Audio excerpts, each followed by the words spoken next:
प्रधानमंत्री नरेंद्र मोदी ने कौशल और शिक्षा के माध्यम से युवा शक्ति को आगे बढ़ाने पर आयोजित बजट उपरांत वेबिनार में वीडियो संदेश दिया। कहा, हमारे युवा ही कर रहे हैं देश की अमृत यात्रा का नेतृत्व, इसलिए इस बजट में युवाओं को दी गई है अहमियत। भारत की 2 दिवसीय राजकीय यात्रा पर आए जर्मनी के चांसलर ओलाफ शोल्ज का राष्ट्रपति भवन में किया गया औपचारिक स्वागत। चांसलर बनने के बाद शोल्ज की ये पहली भारत यात्रा। दोनों देशों के बीच कई प्रमुख क्षेत्रों में समझौते होने की संभावना।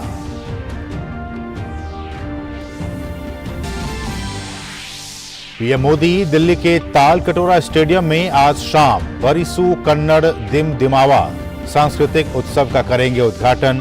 प्रधानमंत्री कार्यक्रम को संबोधित भी करेंगे। केंद्रीय गृह एवं सहकारिता मंत्री अमित शाह आज बिहार के दौरे पर रहेंगे। पश्चिम चंपारण में जनसभा को करेंगे संबोधित। पटना में स्वामी सहजानंद सरस्वती जी की जयंती पर आयोजित किसान मजदूर समागम में करेंगे शिरकत। और मेघालय और नागालैंड में विधानसभा चुनाव प्रचार का आज आखिरी दिन। आज शाम थम जाएगा प्रचार। सभी राजनीतिक दलों के नेताओं ने मतदाताओं को लुभाने के लिए लगाया एड़ी चोटी का जोर।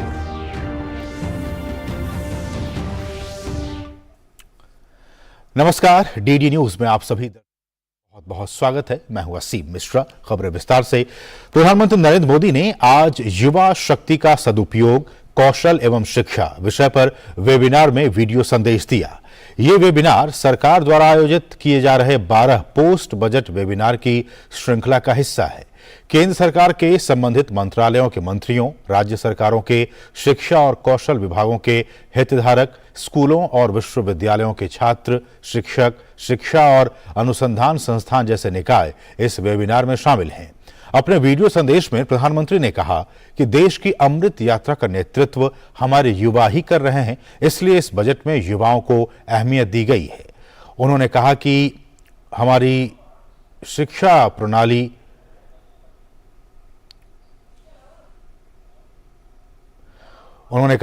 शिक्षा प्रणाली व्यावहारिक और उद्योग उन्मुख हो। यह बजट इसकी नींव मजबूत कर रहा है। हमारा एजुकेशन सिस्टम प्रैक्टिकल हो, इंडस्ट्री ओरिएंटेड हो। ये बजट इसकी नींव मजबूत कर रहा है। वर्षों से हमारा एजुकेशन सेक्टर रिजिडिटी का शिकार रहा। हमने इसको बदलने का प्रयास किया है। हमने एजुकेशन और स्किलिंग को युवाओं के एप्टीट्यूड और आने वाले समय की डिमांड के हिसाब से रीओरिएंट किया। प्रधानमंत्री ने कहा कि हमने युवाओं की शिक्षा और कौशलता को युवाओं की योग्यता और आने वाली मांग के मुताबिक नई दिशा दी है। नई शिक्षा नीति में भी शिक्षा और कौशल दोनों पर समान तौर से जोर दिया गया है। स्किलिंग पर बीते वर्षों के फोकस को हमने आगे बढ़ाया है। प्रधानमंत्री कौशल विकास योजना 4.0 आने वाले वर्षों में लाखों युवाओं को स्किल, रीस्किल और अपस्किल करेगी। इस योजना से आदिवासियों, दिव्यांगों और महिलाओं की जरूरत के अनुसार टेलर मेड प्रोग्राम्स बनाए जा रहे हैं। जर्मन चांसलर ओलाफ शोल्ज आज 2 दिन की यात्रा पर भारत पहुंचे। जर्मन चांसलर शोल्ज का राष्ट्रपति भवन में पारंपरिक तौर पर स्वागत किया गया। उन्हें इस दौरान गार्ड ऑफ ऑनर भी दिया गया। भारत और जर्मनी की साझेदारी साझा मूल्यों, विश्वास और आपसी समझ पर आधारित है। बढ़ते निवेश, मजबूत व्यापारिक संबंधों और हरित और सतत विकास के क्षेत्र में सहयोग के कारण दोनों देशों के संबंध प्रगाढ़ हुए हैं। बहुपक्षीय और अंतर्राष्ट्रीय मंचों पर भी भारत और जर्मनी के बीच सहयोग बढ़ा है।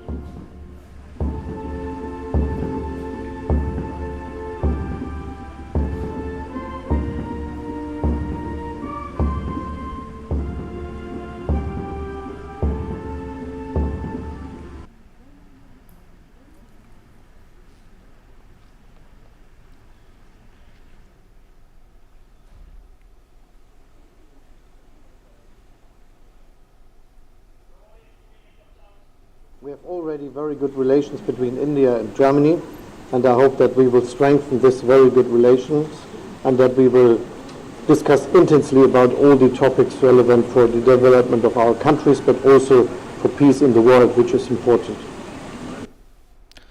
प्रधानमंत्री नरेंद्र मोदी आज शाम दिल्ली स्थित तालकटोरा स्टेडियम में सांस्कृतिक उत्सव बरिसु कन्नड़ दिम दिमवा का उद्घाटन करेंगे। प्रधानमंत्री इस अवसर पर उपस्थित लोगों को संबोधित भी करेंगे। प्रधानमंत्री के एक भारत श्रेष्ठ भारत के विजन के अनुरूप ही कर्नाटक की संस्कृति, परंपराओं और इतिहास का उत्सव मनाने के लिए सांस्कृतिक उत्सव बरिसु कन्नड़ दिम दिमवा का आयोजन किया जा रहा है। आजादी का अमृत महोत्सव के तत्वावधान में आयोजित होने वाले इस महोत्सव में सैकड़ों कलाकारों को नृत्य, संगीत, नाटक, कविता के माध्यम से कर्नाटक की सांस्कृतिक विरासत को प्रदर्शित करने का अवसर मिलेगा।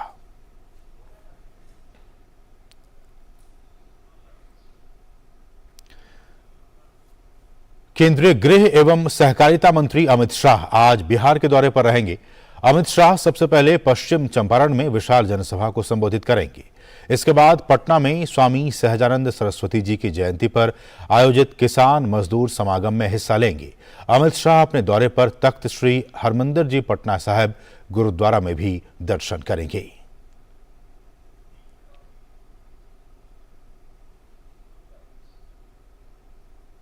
और अब पूर्वोत्तर राज्यों में चल रही चुनावी गतिविधियों से जुड़ी कुछ अहम खबरें।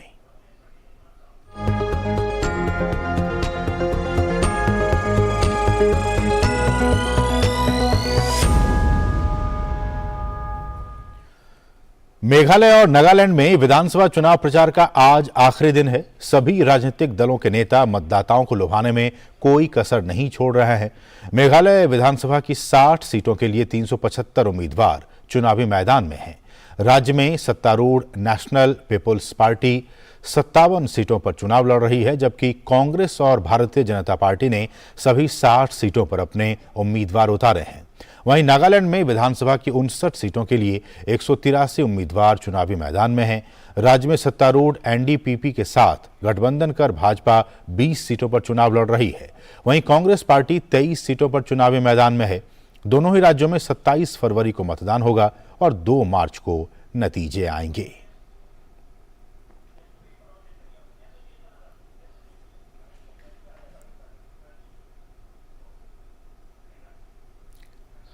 नागालैंड में स्वतंत्र, निष्पक्ष, शांतिपूर्ण और प्रलोभन मुक्त चुनाव कराने के लिए चुनाव आयोग ने खासी तैयारियां की है। सुरक्षा के भी कड़े इंतजाम किए गए हैं। नागालैंड में आने वाले हर वाहन को सख्ती के साथ चेक किया जा रहा है। देखिए हमारे सहयोगी नीरज सिंह की ग्राउंड रिपोर्ट। नागालैंड में चुनाव के दौरान चुनाव आयोग किस तरह से सख्त है, उसका नज़ारा आप खुद नागालैंड में देख सकते हैं सड़कों पर कि किस तरीके से जो नागालैंड पुलिस है वो नागालैंड के अंदर आने वाले हर वाहन को काफ़ी बारीकी से चेक कर रही है। खुद यहाँ पर पुलिस के आला अधिकारी मौजूद हैं और जिस किसी भी वाहन में उनको कुछ संदिग्ध लगता है या कैश या फिर जो शराब है वो उनको दिखाई देती है तो उसको तुरंत जब्त किया जाता है। यहाँ पर अगर देखें तो मेरे पीछे हमारे कैमरामैन दिखाएंगे कि 2 शराब की जो पेटियां हैं वो उन्होंने जब्त की हैं नागालैंड जो पुलिस के जो लोग हैं। इसके साथ ही अगर आप देखें कि किस तरीके से हर गाड़ी को चेक किया जा रहा है अंदर उस गाड़ी के अंदर क्या है, और यहाँ पर भी देखें तो कुछ जो सामान है वो जो नागालैंड पुलिस है उन्होंने जब्त किया है। चुनाव आयोग का साफ और सख्त दिशा निर्देश है कि चुनाव के दौरान किसी भी तरह की जो एक्टिविटी है जो चुनाव को प्रभावित कर सकती है वो नहीं होने दी जाएगी और उसके लिए सख्त से सख्त जो कदम हैं वो उठाए जाएंगे। हम आपको बता दें कि ये जो इलाका है वो दीमापुर से कोहिमा जाने वाली ये रोड है और यहाँ पर जो पुलिस है उसकी जो पिकेट है वो यहाँ पर लगाई गई है और जो पुलिस के अधिकारी हैं वो लगातार यहाँ पर चेक कर रहे हैं कि किसी वाहन में कोई ऐसी चीज ना चली जाए जो नागालैंड के चुनाव को प्रभावित कर सके। कैमरामैन सुमित के साथ नीरज सिंह, डीडी न्यूज, नागालैंड। और आगामी 27 फरवरी को नागालैंड विधानसभा का चुनाव होना है। राज्य की 60 सीटों में से 10 विधानसभा सीट मोकोकचुंग जिले से आती है। यहां निर्वाचन आयोग सुचारू मतदान के लिए तैयारियों में जुटा हुआ है। आइए देखते हैं निर्वाचन आयोग की चुनाव तैयारियों पर हमारे सहयोगी उर्मिलेश भट्ट की ये ग्राउंड रिपोर्ट।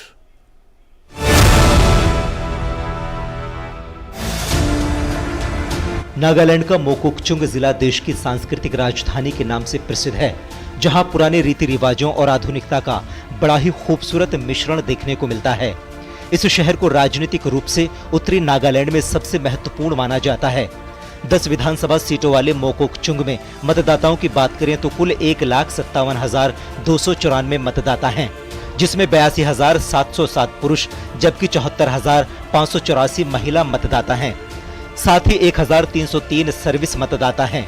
आगामी चुनाव के मद्देनजर निर्वाचन आयोग भी अपनी तैयारियों को पूरा करने में जुटा है और आयोग का कहना है कि हमने 27 फरवरी को होने वाले मतदान के लिए पूरी तैयारी कर ली है। हमारी चुनाव से जुड़ी जो भी तैयारियां होती हैं हम सारी पूरी कर चुके हैं।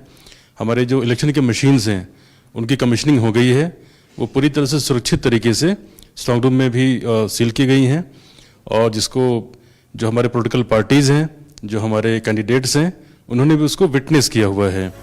निर्वाचन आयोग ने मोकोकचुंग के 10 विधानसभा क्षेत्रों में कुल 235 मतदान केंद्र बनाए हैं, जिसमें 50 पिंक बूथ और एक स्पेशल बूथ बनाया गया है, जिसके संचालन की जिम्मेदारी दिव्यांग जन को दी गई है। जहाँ तक कानून व्यवस्था की समस्या है, जो जनरली इलेक्शन के समय में थोड़े बहुत जो है इश्यूज आते हैं, तो उनसे निपटने के लिए हमारी व्यवस्था पूरी है और हमें पुलिस डिपार्टमेंट और जो भी ऑर्गेनाइजेशंस हैं यहाँ पे और लोगों का पूरा समर्थन मिल रहा है। और यहाँ पे हमारे पास में पुलिस डिपार्टमेंट के जो जवान हैं, नागालैंड जो रिजर्व बटालियन है और इसके अलावा हमारे पास में CRPF, CISF और इसके अलावा छत्तीसगढ़, पंजाब, उत्तर प्रदेश से बहुत सारी जो राज्य की जो रिजर्व पुलिस फोर्सेस हैं वो भी हमारे पास में पर्याप्त मात्रा में आ चुकी हैं। वैसे तो इस विधानसभा सीट पर अधिकांश मतदान केंद्र सड़क सुविधा से जुड़े हुए हैं, लेकिन करीब 700 मतदाता वाला ओनोकपू सबसे दूरस्थ मतदान केंद्र है, जिसके लिए आयोग ने सुचारू मतदान प्रक्रिया के लिए पूरी तैयारी कर ली है। नागालैंड के मोकोकचुंग से उर्मिलेश भट्ट की रिपोर्ट, DD न्यूज। राजधानी दिल्ली में ITO के पास अतिक्रमण विरोधी अभियान चलाया जा रहा है। लोक निर्माण विभाग द्वारा इस अभियान में भारी संख्या में पुलिस बलों की तैनाती की गई है।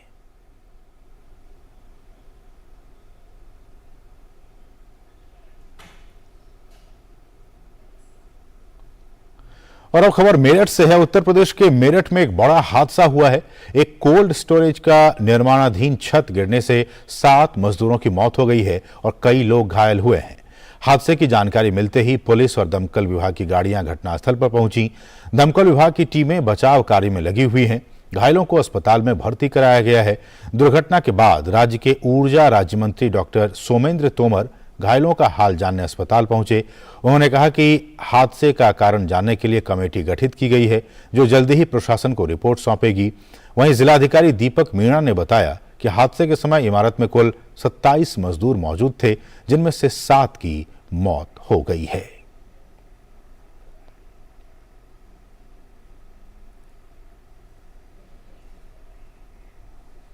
वहीं राजधानी दिल्ली के आनंद पर्वत इलाके में भीषण सड़क हादसा हुआ है।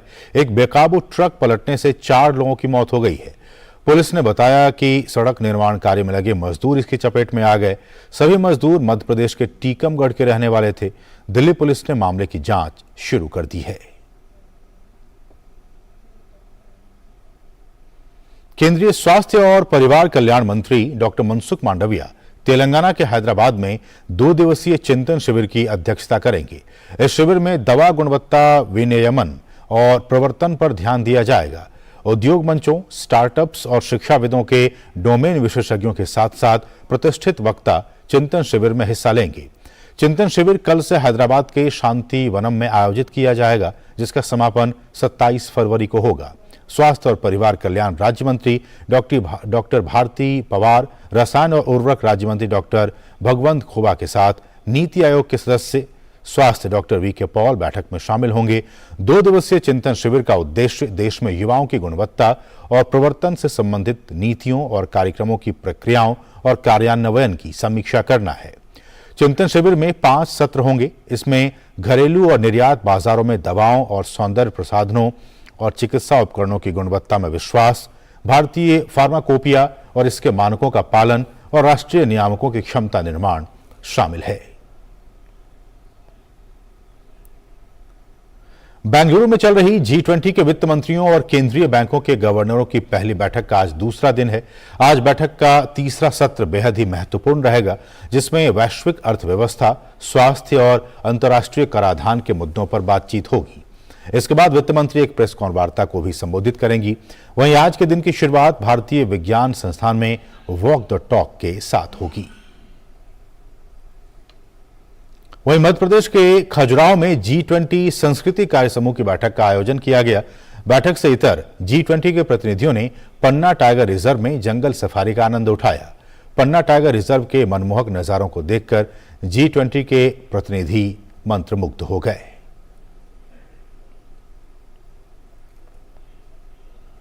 So we had a fantastic morning in the Patna Reserve. We saw the tiger 151, a tiger lady. She was very quiet and it was fantastic. It's the first time for me to see tiger, so thank you very much. I think the tiger was waiting for G20 delegates, so we were very lucky today. केंद्रीय मंत्री अनुराग सिंह ठाकुर ने दिल्ली में एक cyclothon में भाग लिया। केंद्रीय मंत्री अनुराग सिंह ठाकुर ने कहा कि कार्बन उत्सर्जन को कम करने के लिए हर व्यक्ति अपना योगदान उन्हें देना चाहिए।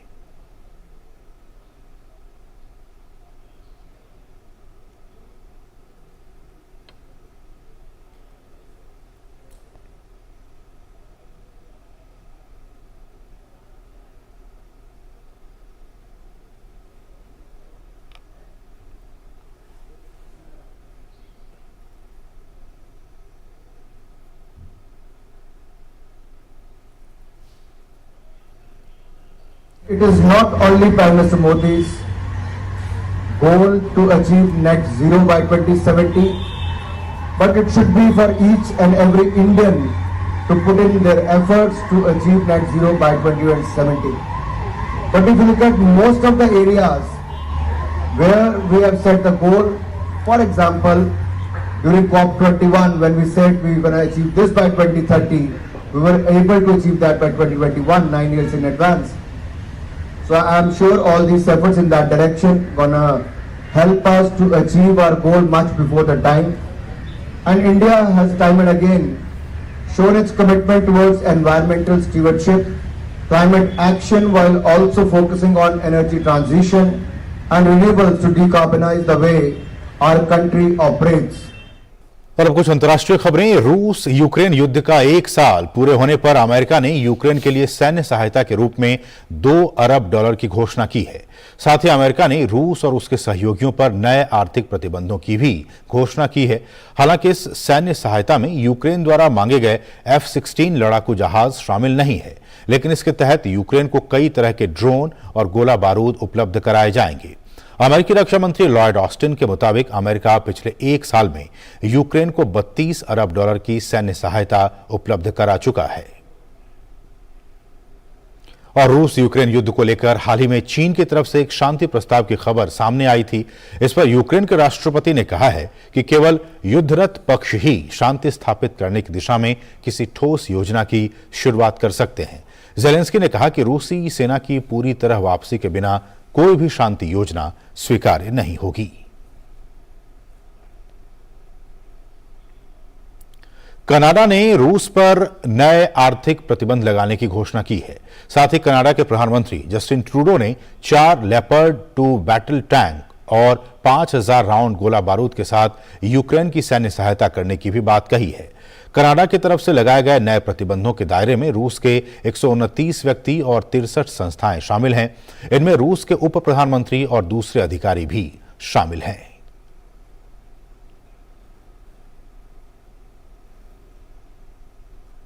तुर्की और सीरिया के विनाशकारी भूकंप में मृतकों की संख्या 50,000 से अधिक हो गई है।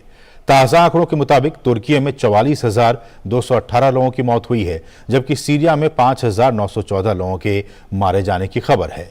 दक्षिण पूर्वी तुर्की और उत्तरी सीरिया में 6 फरवरी को आए पहले भूकंप की तीव्रता 7.7 मापी गई थी। इस क्षेत्र में बाद में भी भूकंप के कई झटके महसूस किए गए। तुर्की प्रशासन ने भूकंप से क्षतिग्रस्त मकानों के पुनर्निर्माण का काम शुरू कर दिया है।